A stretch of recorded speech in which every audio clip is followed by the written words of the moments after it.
breathable. So space agencies have done all kinds of long-term studies here on Right. Earth to figure out what isolation does to people and how to make it a little more tolerable. Isolation can be so harmful that these experiments need to be designed very carefully to make sure they're safe, because some of the earliest isolation studies didn't go very well. Take the story of the cave scientist Michel Cifra, for example. His work wasn't specifically focused on space travel, but the isolation was similar. He volunteered to live by himself in subterranean environments to study the effects of isolation from time cues, like day-night cycles on the human body clock. And the second time he did this in 1972 was kind of a disaster. He spent 6 months in a cave in Texas, and by a couple of months in, the humidity had destroyed the books and magazines he brought with him, so he had nothing to do. The experience was so stressful that he fell into a deep depression. Close to the end of the experiment, there was a lightning storm, and he started getting electric shocks through the electrodes attached to his head. He was so out of it that it took 4 shocks before he realized that he needed to take off the electrodes to stop the pain. Fortunately, Cifra recovered after some time above ground and went back underground in 1999. But space isolation researchers definitely don't want anything like that happening to their subjects. So these days there's a lot more forethought and careful monitoring. They run their experiments on the following basic plan. Put a crew together, monitor their sleep, metabolism, and psychological state, and see what they can learn about keeping a crew healthy, productive, and not at each other's throats. And while they're running the long-term isolation studies, there are also other studies investigating how well those isolation studies work. It's all very meta. For example, NASA's Human Exploration Research Analog, or HERA, sticks volunteers in a little habitat, or as the cool kids call it, Pleased to meet you. for a month and a half. The subjects use virtual reality simulators to conduct research on near-Earth objects, and the researchers monitor their sleep, metabolism, and mood. All these data, apart from being used in psychological and wellness studies, are used to fine-tune the protocols for longer isolation studies. For instance, it turns out that people don't especially enjoy wearing 4 different body monitoring devices at the same time, and that 6 check-in sessions per day are super distracting. Worrying about distractions and comfort might sound nitpicky, but the stress that volunteers experience needs to be intentional and not produced by the data gathering process. Otherwise, the validity of the experiments can become questionable. So what kinds of stress are intentional in these studies? Well, at the Hawaii Space Exploration Analog and Simulation, or HI-SEAS, they're really concerned about boredom, because extended periods of boredom can make you depressed or anxious, like what happened to Cifra. HI-SEAS sets up crews of 6 to live in a hab on the slopes of the Mauna Loa volcano, which is remarkably similar to Mars. Like Mars, it's got lots of volcanic rock and soil, and also like Mars, there's not much growing on it. The crew can access the internet and have some family communication time, but it's on a 20-minute delay to simulate the upload and download times between Mars and Earth. And they can't leave the hab except on planned excursions in spacesuits, so they spend a ton of time together. One of the focuses of HI-SEAS is food boredom, which is when you get tired of eating the same food all the time. So the crew on the first mission were given non-perishable ingredients and told to get creative, and they sure did. The availability of spices let them really go wild with Spam, and Nutella was a crew favorite. To stave off non-food related boredom, the crew tried to break things up by celebrating birthdays and research milestones, and some of them took up new hobbies to keep themselves occupied when they had downtime. But even so, they all did get pretty restless, which isn't surprising when you're stuck in a space yurt. Another HI-SEAS mission, which lasted 12 months, was all about feeling connected even when you're secluded on a lava flow, with the help of a virtual reality program called Ansible. It used things like nature scenes, virtual celebrations of family and cultural holidays, and meditations on subjects like gratitude to help the volunteers feel less alone. These things had been shown to help people de-stress in the real world, but whether or not they'd work in a simulated environment was another matter. According to the initial results, the volunteers did feel more connected to their family and friends, suggesting that VR can be a good tool to help astronauts combat social isolation and maintain important relationships, even all the way from Mars. Over the years, experiments like these have helped space agencies figure out how to make life as an astronaut at least a little more comfortable. And maybe by the time we're ready to send people to Mars, we'll be able to make the trip downright pleasant. Thanks for watching this episode of SciShow Space. To learn more about the strange things astronauts have to deal with, you can check out our video about the unexpected dangers of space travel.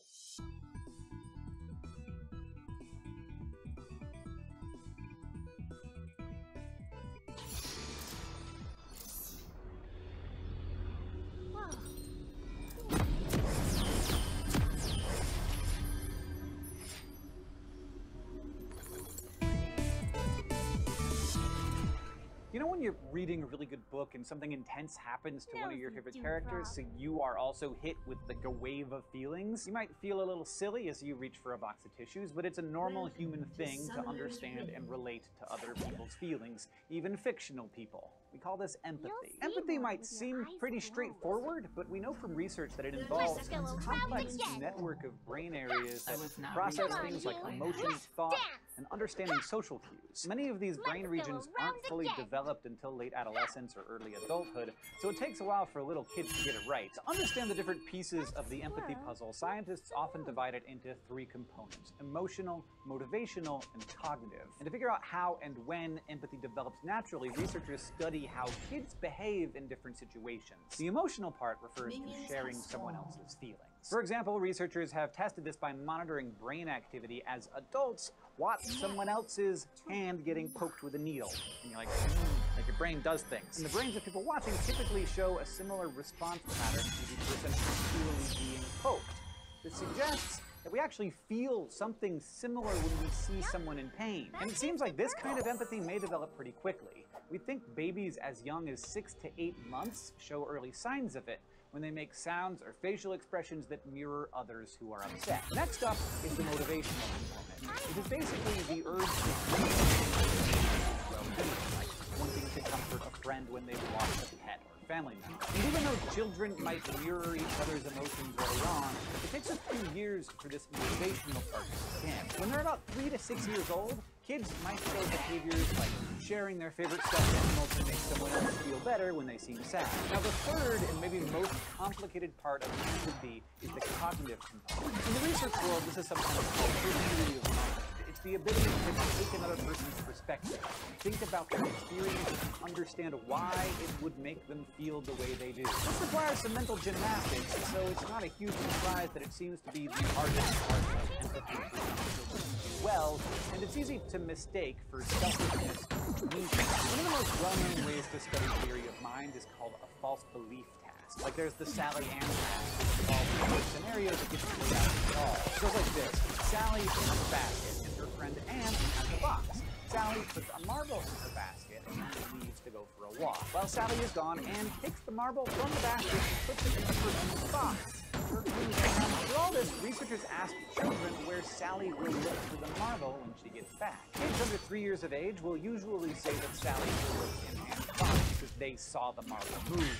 It sounds a little weird to our adult brain. From other questions, researchers can tell that kids are following the logic of the story to understand that Sally wouldn't see the marble move. But it seems like they have trouble understanding or expressing the fact that Sally's perspective is different from their own. Some researchers think that even if young kids might get that people have different feelings and perspectives, they can't describe it with their cognitive and language abilities. As the brain systems involved in these abilities become more efficient as connections between neurons develop and change, by age 4 to 5, answers start to change. Basically, their brains are more able to process complex information, so more kids say that Sally would look in her own basket for the marble because that's where she left it. Now, the jury's still out on exactly how and when full-blown empathy develops. Your first few years of life involve a lot of learning about feelings and thoughts. Talking with kids about their emotions and suggesting ways they could show empathy. Stories about feelings can help them figure this stuff out. And then, when they get a little older. Also, if you happen to know any little kids and want to share a love of science, check out lots of really great videos there. Don't get a ton of views.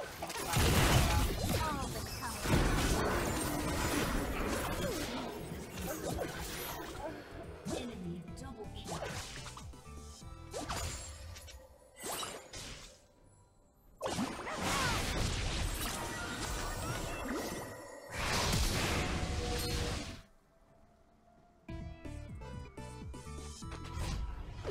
talk about smarts. Intelligence quotient, or IQ, always seems to come up. People love to bring up how Einstein had a genius level IQ of 160, and to join Mensa, you need to have an IQ of at least 130. But is IQ even a good way to measure intelligence? Well, that depends on how you define intelligence. IQ scores may be a useful shorthand to talk about education strategies for big groups of people, like when discussing public policy. But IQ can be affected by a lot of factors, even things as subjective as your motivation while taking the test. The first sort of IQ test was invented by the French psychologist Alfred Binet in the early 1990s. A law in egalitarianism said that any healthy child had to go to school and learn the basics, like reading, writing, arithmetic, history, public policy, and sciences. The law even included a special consideration for children with disabilities, deafness, and blindness. The French government acknowledged that not everyone would be able to keep up with the normal curriculum for lots of possible reasons. Binet and other psychologists standardized tests to measure how different kids did their schoolwork. Along with Theodore C. Binet developed the Binet test. Children would answer series questions until they couldn't anymore. That way, kids could be with students with similar scores instead of relying on their age or the subjective judgment. In the next decade or so, the scale was revised for use with both kids and adults and renamed the Stanford Intelligence Test. This popular IQ test is still used today to measure learning ability, sometimes defined as how quickly and easily we learn new things. On early versions of the test, IQ was calculated by taking a person's score on a standardized test, dividing it by their functional age, and multiplying the result by 100. In more modern versions, you're basically ranked against other test takers. Scores, for example, are scaled so that 100 is the average, and your IQ score is determined based on your age. It is the same whether or not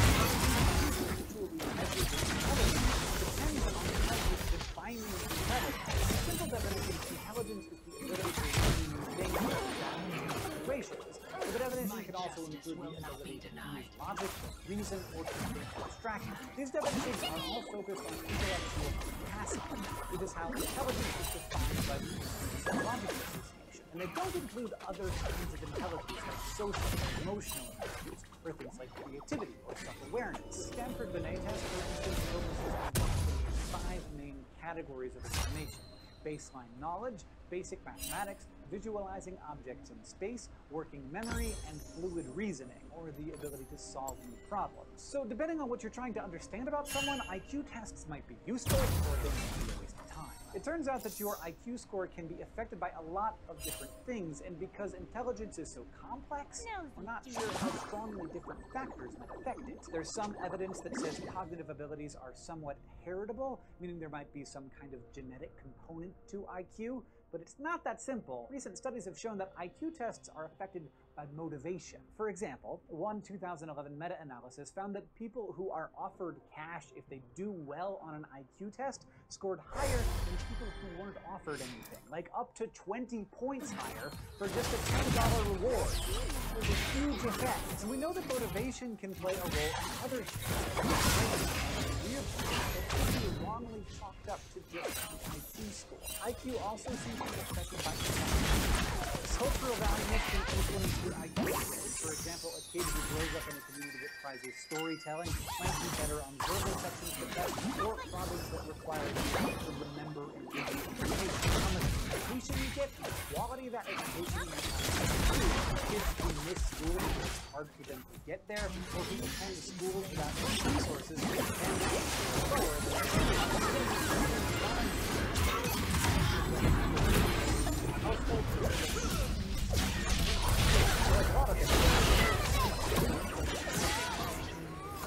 We're just so many factors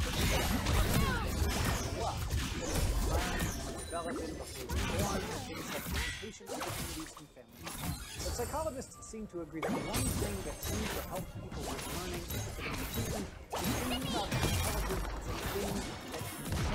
So IQ tests aren't anywhere near perfect, but they can help us predict how people might learn. For instance, IQ scores can affect the diagnosis of intellectual disability, which can inform our policy.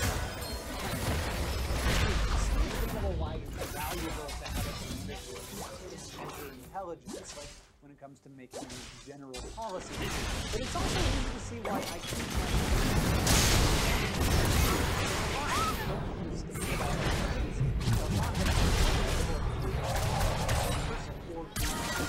but while IQ can be a useful shorthand in some cases, it's not set in stone. Thanks for watching this episode of SciShow Psych, brought to you by our patrons on Patreon. If you would like to support all the SciShow channels, you can go to patreon.com/SciShow. And if you want to keep exploring psychology questions with us, you can go to youtube.com/SciShow Psych and subscribe. Nosy dewdrop.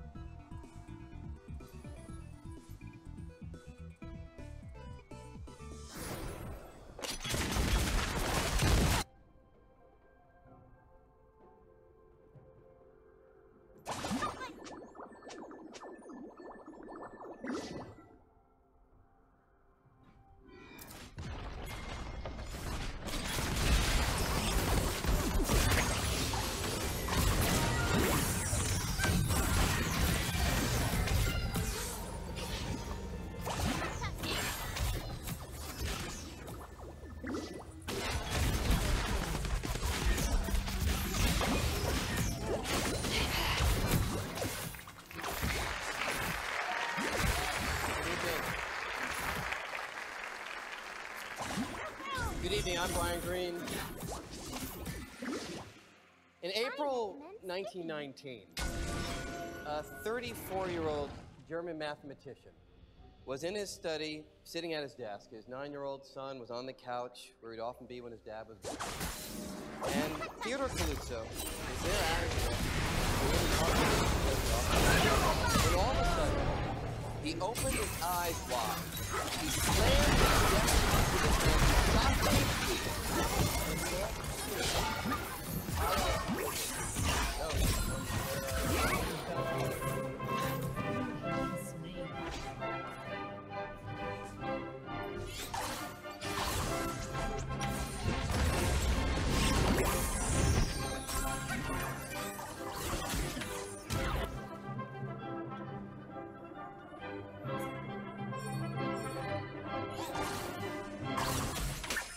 the program here tonight will explore what it was that Theodore Kaluza was singing about. He had found the possibility that there was a reason to believe that our universe might have more than the 3 dimensions of everyday space that we all know about. And the program that we'll be discussing here tonight will follow the variations on that theme that have rippled through physics over the last 8 decades. We'll discuss where our thinking is today on this possibility. More dimensions than God. Now, to give you a sense of where this idea came from, think about certain discoveries, reality.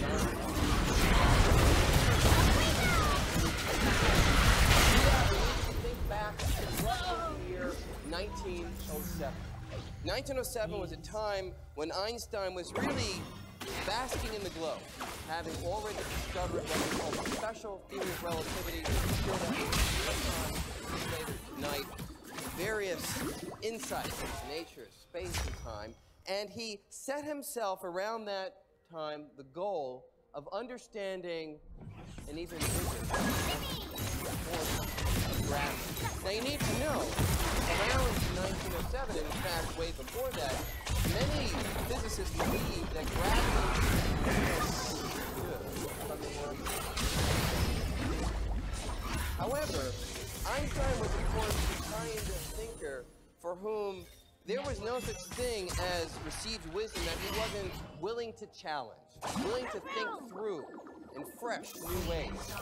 And in particular, when he was thinking about the force of gravity that everybody was aware of and thought well, he asked a very simple and basic question that no one seemed to have the answer to.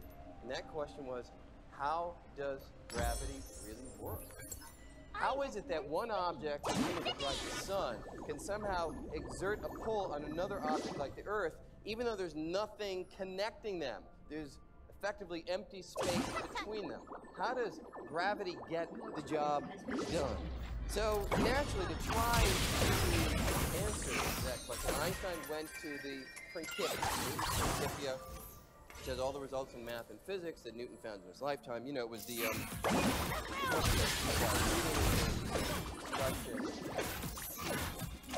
of course, the original Latin. Now, of course, you know, most of you therefore know the story, but for the one or two who maybe didn't quite finish reading, let me just carry on. So Einstein went over to the Principia. He opened it up to letter G, and finds the law of gravity that Newton had written down in the late 1600s. And then he goes a little further to the subheading M for the mechanism by which gravity operates. And there Einstein finds something surprising, because Newton basically says, I don't know how gravity works. I've been able to write down an equation that seems to govern its influence. But if you ask me how it actually works, the job done, I don't know. In fact, in his own words, he said, to the answer of that important question, the mechanism by which gravity operates, Newton said, I leave it to the consideration of the reader. No, you dewdrop. Most readers at that point would simply read on. Here is where Einstein was different. He spent 10 long years trying to figure out how gravity works, and he finally did come to the answer with his so-called general theory of relativity. And let me just quickly describe to you what he found, because it sets the stage for this idea of there possibly being more than 3 dimensions of space. How does it go? What's Einstein's idea? Well, the idea is often described in a metaphor that perhaps you've heard before. Let me describe it and I'll show you a visual. Forget about the universe and gravity for a moment. Instead, imagine that I have a big rubber sheet stretched nice and taut in front of me. In your mind's eye, you watch the marble as it rolls across the surface of the rubber sheet. It goes in a straight line trajectory. Nothing weird about it. But now if I change things a little bit, I put a rock on the rubber sheet. Now the sheet looks like this. Warped, curved, deformed. If I take that same marble, it won't go in the same straight line trajectory any longer. Now we're going to curve trajectory, it's rolling over the curved surface. Einstein said, take that idea and apply it to the universe. The fabric of space. Not a rubber sheet, but the fabric of space. And what would that look like? It would look like this. So if we go out to the cosmos, we use this as a representation of 3-dimensional space, which is a little hard to work with, so let me do what we'll often do tonight. Go to a 2-dimensional analog, make the picture better. Space, like the rubber sheet, is nice and flat when nothing is there, but if the sun appears, the fabric of space curves. Similarly, in the vicinity of the Earth, the fabric of space curves. Now focus your attention on the moon, because this is the main point. The moon is kept in orbit because it's rolling along the valley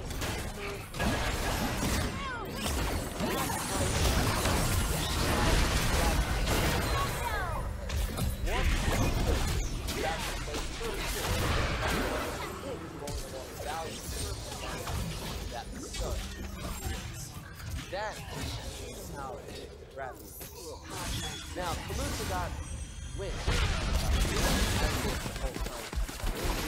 When he heard of this idea, he said, look, if Einstein had this tremendous by describing gravity in terms of warps and curves in space, and in fact space and time, as we'll talk about later, maybe I can play the same game and describe another force in a similar way. Put them together. Because at the time, gravity was one force, but another force was the electromagnetic. So this became one of gravity and the force curves, and the electromagnetic also problem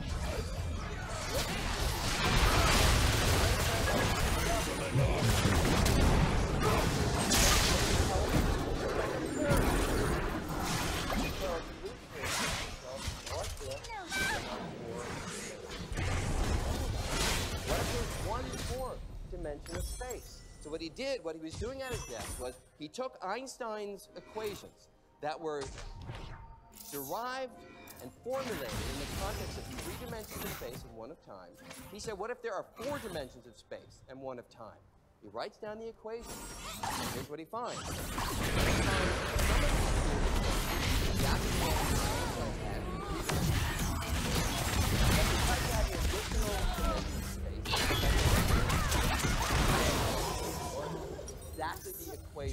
that Maxwell had written down years before I never for the quit. electromagnetic force. He found what made him so excited was that he had put gravity and electromagnetism together by imagining that there was one more dimension of space that for some reason we don't see. Now that was the small detail. If there is an additional dimension of space, where is it? Why don't we see it? Now, Kaluza himself didn't really have an answer to that. In 1926, Oscar Klein suggested an interesting possibility. He said, look, maybe dimensions come in two flavors, two varieties. There, say, is the big variety that we can easily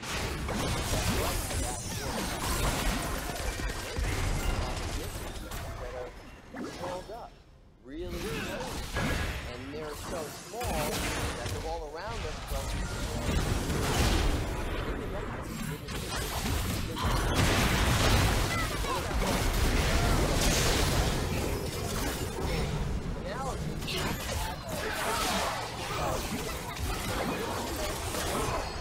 One dimensional, you don't have the visual acuity to see the circular part that wraps around the cable. But if we zoom in, take the perspective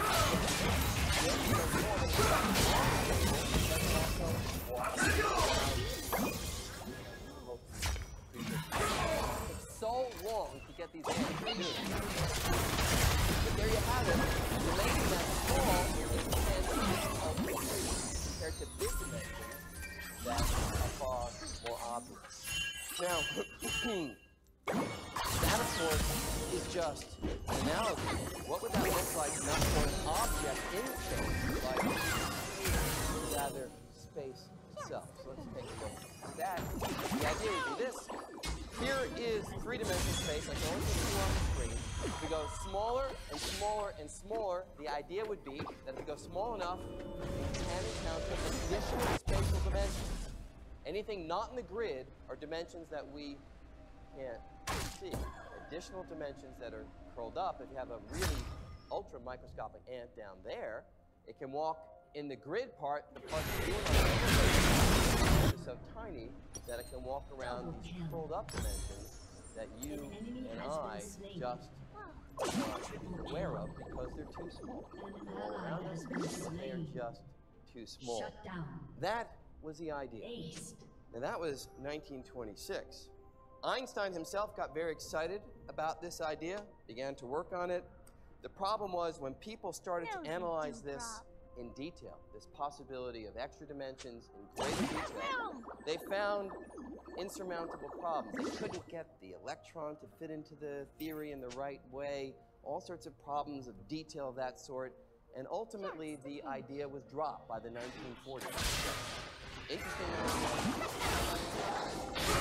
until something quite dramatic in the 1980s, people began to pick up the trail that Einstein had left off in 1955 to search for unified theories, much as Kaluza's work was trying to put gravity and electromagnetism together. Physicists took up that charge with various theories that we're talking about tonight, supersymmetry, and one in particular called string theory. And in string theory, the idea of extra dimensions comes roaring back.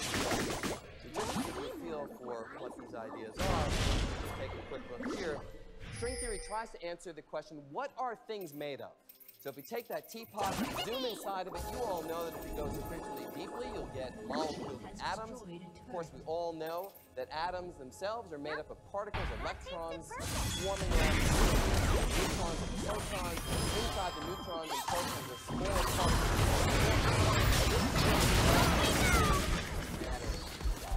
The new idea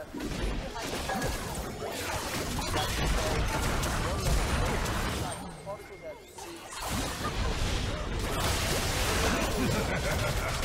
different vibrational patterns of this kind of string divides different kinds of particles rolled around. Are correct, not are correct,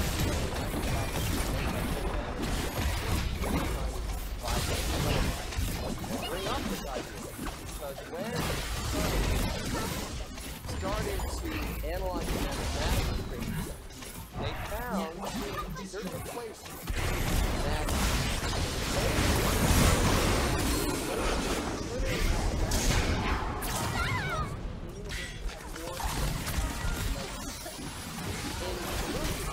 he just had this creative idea of the possibility of an additional dimension space, but it wasn't something that was forced upon him by the mathematics. String theory found quite the opposite. Studying the mathematical equations of theory, the possibility of extra dimensions is forced upon us. The theory just doesn't make sense without them. And in fact, the extra dimensions, not just one in number, the way it was in Kaluza's day, but depending exactly on how you count, 6 or 7 additional dimensions of space that themselves have a very interesting and rich geometry. Let me just show you what they would look like. So picking it up from that little ant with the example of an additional dimension in the shape of a tiny circle, string theory says, no, the additional dimension wouldn't look like a tiny circle. Instead, it says that the additional dimensions would look kind of like this. These are called Calabi-Yau shapes. We'll encounter them in the discussion that we'll have in a little while. These are complex Taylor manifolds, advantage of first turn class, but if that language offends you, you can just look at the picture. I recommend skipping. And you see that there's this nice, rich, intertwined geometry associated with these additional dimensions. And, you know, if these ideas are correct, and you're able to magnify the microscopic fibers of space all around you, not deep out in the cosmos, but right here in this room, if these ideas are correct, and you magnify space, the ordinary dimensions that we all know about, but you also see those little tiny curled up dimensions. Additional dimensions of space that the mathematics absolutely require. Now we do not know these ideas. Yeah. We're still struggling with that, but you seem to see a pattern. The pattern seems to be that when we try to find the deep laws of the universe, the mathematics seems to be searching for more space. It seems to be spreading and sprawling, stretching and straining. It's as if the mathematics, much like Beethoven's Grosse Fuge, is bursting at the seams.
Let the storm follow in my wake.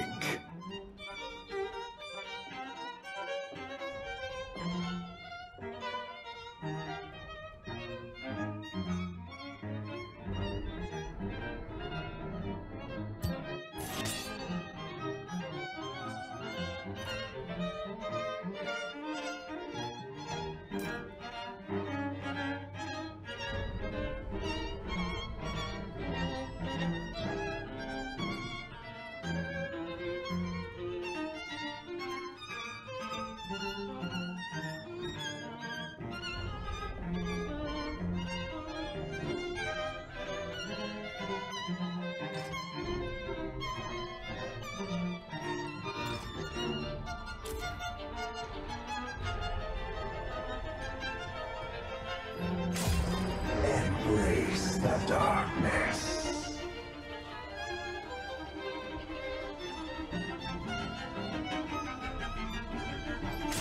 I will bury the world in ice.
This is not a battle.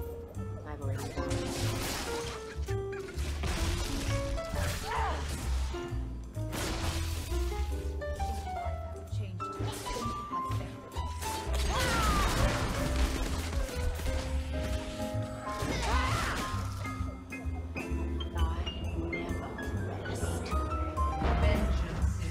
Close your eyes and let the cold.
Glad you're enjoying yourself, but there is a war going on out there.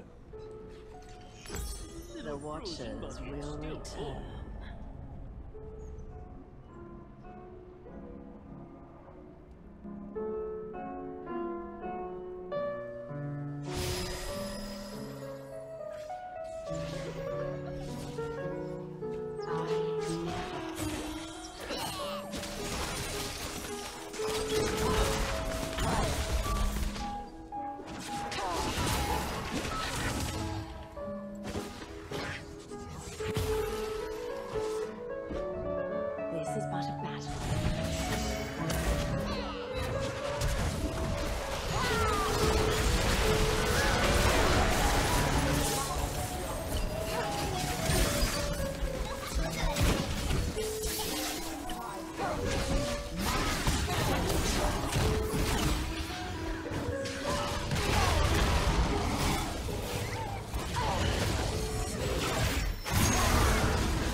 but a battle.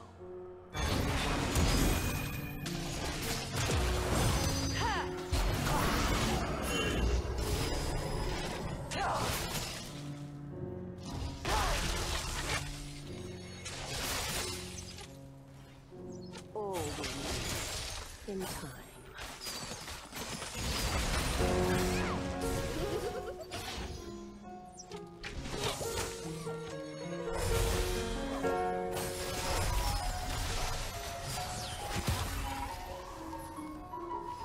They cannot fight the cold.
Clearly.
battles come and go. I am eternal.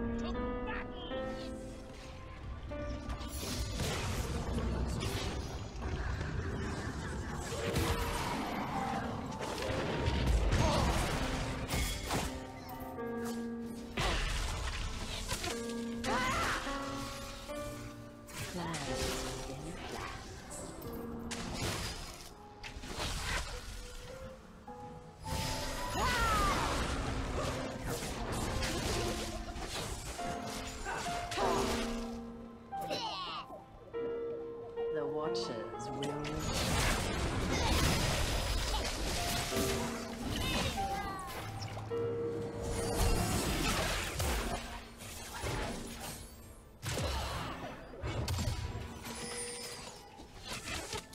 This is but a battle.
Right.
I will bury the world in ice.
Plans within plans.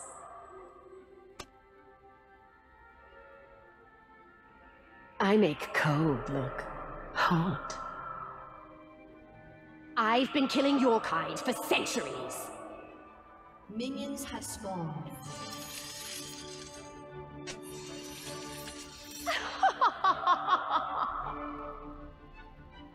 I see things clearly.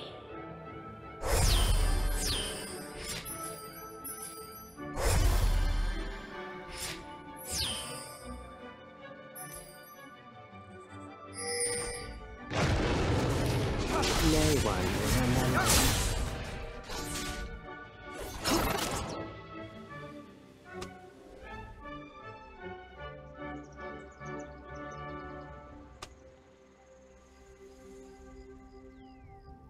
All will kneel in time.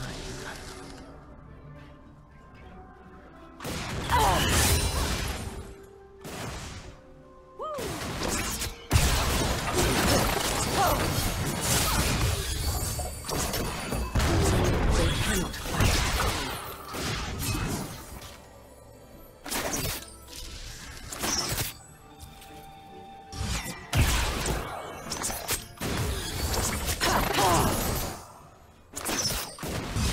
Battles come and go. I'm eternal.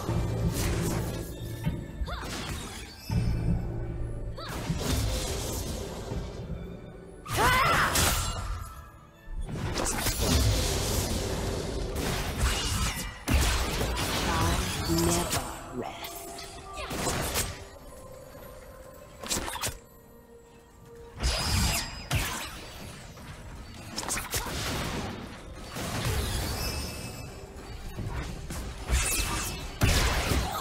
So many secrets buried in us.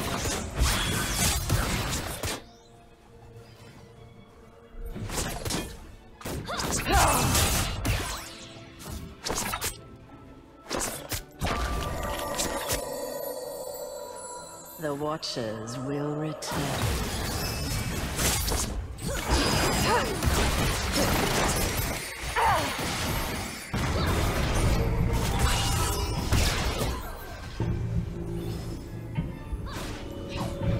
This world has forgotten true power.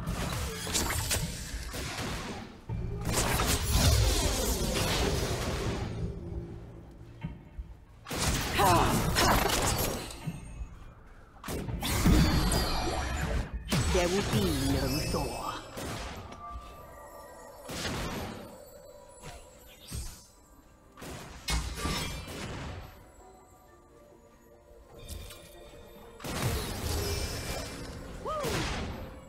This is but a battle. I've already won.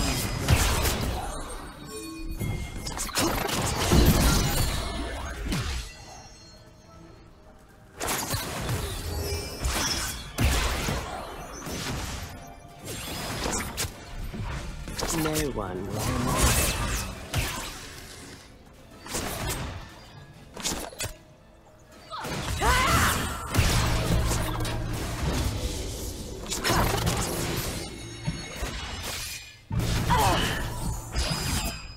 This world has forgotten true power.